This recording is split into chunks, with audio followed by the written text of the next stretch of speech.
This is the scene as I rolled up to Congo Falls on my mobility scooter as soon as the San Antonio Zoo opened at 9 a.m. Bachelor gorillas didn't come out until after 10 a.m., but the family group was roaming their indoor habitat. The family group did not go outside until about 11 a.m. or so both days I was there, but photographing the family group is difficult, as you'll see. The bachelor group, on the other hand, is quite easy, if a bit challenging, being in the right place at the right time if you can't run. They came out about 10-ish, and there was a food toss at 11:30. As I arrived at the first part of the habitat, I saw this rather milky glass window and pretty much wrote it off as a great way to see gorillas, but not to photograph them. Moving on. This is more glass past the waterfall. Once again, not too interesting to photographers, but there's no sun on the glass, so you might find a reason to investigate it. I did not. I shot most of this video before the gorillas came out because once they were out, I didn't want to be wasting time. I found that on the far side of this video, between the fence and that window, I could get an angle shooting over the fencing to a place camera right where the gorillas would hang out after climbing down to the lower ledge. Let me take you around the upper viewing area where the mesh openings are reasonably large. A smaller lens like a 70-200 would work great, but I was not unhappy with my 120-300 f2.8. I rested the lens hood on the top knot of the diamond shape, and when zoomed in, I didn't even see the mesh. I shot some with the full frame and some with an APS-C, which gave me a longer apparent reach. This is a bit of a rope bridge that children like to run through, but from there you can shoot down into the moat to photograph gorillas who decided to take a walk around the moat. I was always too late to get that shot because I can't run on a mobility scooter. They always manage to escape my camera. As you can see, getting close to the rope mesh is easy. I could shoot through relatively easily with my big camera lens, as I'm pointing out, especially if I'm zooming in anyway. But using a phone camera would make life a lot easier now and then. No reason not to shoot raw on your phone, making it therefore easier to match your other photos. I highly suggest getting a phone case with a lanyard because there's nothing to catch your phone until it hits the ground in the moat. Many under $10 on Amazon. Just to the right of that rock in the middle is where they toss food. There should be a sign telling you what time food toss will be. You can see from this photo what an advantage a smaller lens might be, maybe a micro four thirds setup.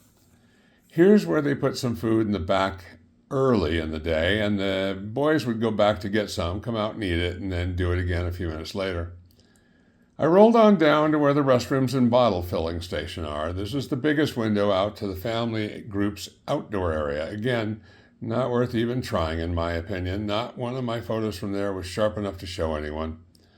From there, up a slight ramp, you get access to the family group's indoor habitat. Milky glass and a bit dark, maybe wish I was carrying an 85 1.2 or even a fast 50mm. This view is actually from right outside the sliding glass doors, entering the indoor area. They sit up there watching the people, I guess. I shot this with my phone just to give you an idea of what goes on in their habitat.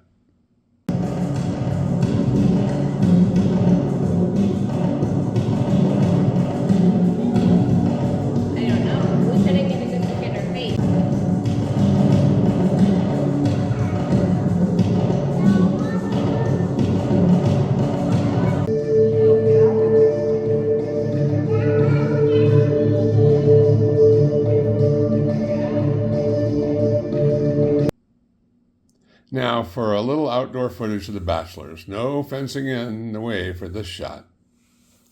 Initially, I thought this would be the best place to photograph them from, but apparently they prefer to be behind a bush more often than in front of it. Wouldn't you know?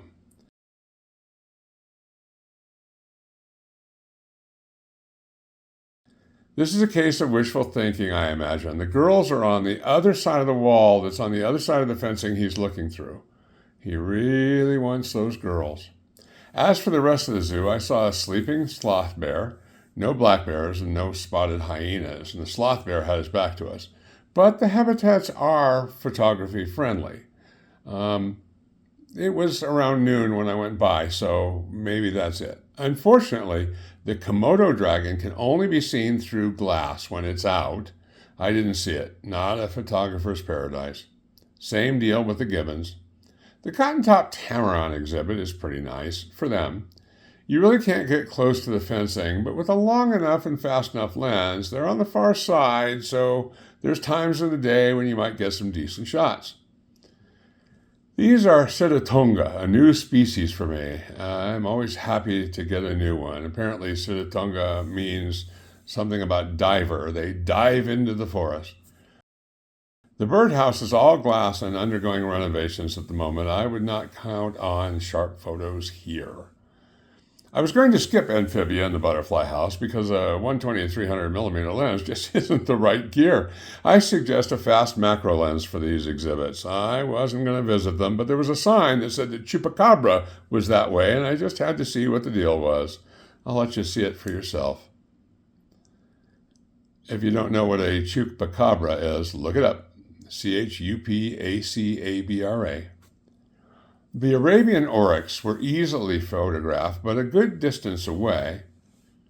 I got shots of a Sunda gharial, I think I'm pronouncing that right, which is new to my collection, and an Indian gharial that I had to shoot as a panorama due to my long lens. Rhinos were easy to shoot from a bit above. Red-ruffed lemurs were easy since there was no fencing. The okapi shots were sometimes taken while on my tiptoes, so depending on your height, there might only be a few places to photograph them. This was the first place I photographed a cassowary without fencing. The African dogs are behind glass, but I caught a couple of reasonably sharp shots due to a bit of luck, I think. And I think I photographed a crested screamer before, but apparently I don't have it properly keyworded, so this might be my first. I did not pay the $4 to go into the lorikeet habitat and feed them, but I was able to put my lens right up against the mesh, so no need. I also got shots of a marabou stork, one of my favorite birds, and the place is infested with hundreds, if not thousands, of black vultures. It's worth the trip, but not all the animals will be in great habitats for photographers. And if you happen to be a fan of trains, the San Antonio Zoo has a train. It just goes outside through the park. It doesn't go into the zoo. Have fun and let me know what you think about it.